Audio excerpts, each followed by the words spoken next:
আমরা মানুষকে ভয় দেখাই, ঠিক কিনা?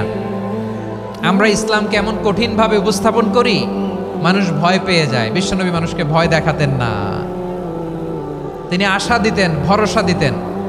কানা রাসূলুল্লাহ সাল্লাল্লাহু আলাইহি ওয়াসাল্লাম ইযা বাআসা আহাদান মিন আসহাবিহি ফি আমরিহি কানা ইয়াকুল বাশশিরু ওয়ালা তুনাফিরু ইয়াসসিরু ওয়ালা তুআসসিরু।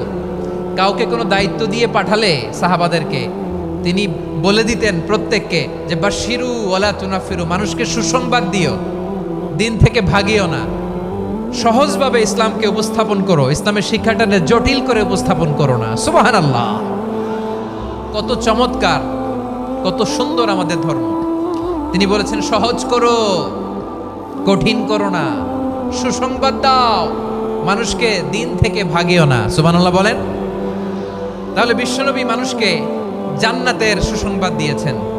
হি was the bearer of glad tidings, জান্নাতের সুসংবাদদাতা। তিনি এমনভাবে জান্নাতের নাজ নেয়ামতের চিত্রায়িত করেছেন, উপস্থাপন করেছেন, সাহাবাদেরকে তিনি জান্নাতের পাগল বানিয়ে ছেড়েছেন। পড়েন সুবহানাল্লাহ। আমরা তো টাকার পাগল, ক্ষমতার পাগল, দাপটের পাগল। বিশ্বনবীর সাহাবারা ছিলেন আল্লাহর জান্নাতের পাগল। কিসের পাগল? আমরাও আল্লাহর জান্নাতের পাগল হতে চাই কি চাই না? সবাই বলেন, জান্নাতের পাগল হতে চাই কি চাই না? বিশ্বনবী সাহাবাদেরকে জান্নাতের পাগল বানিয়েছেন।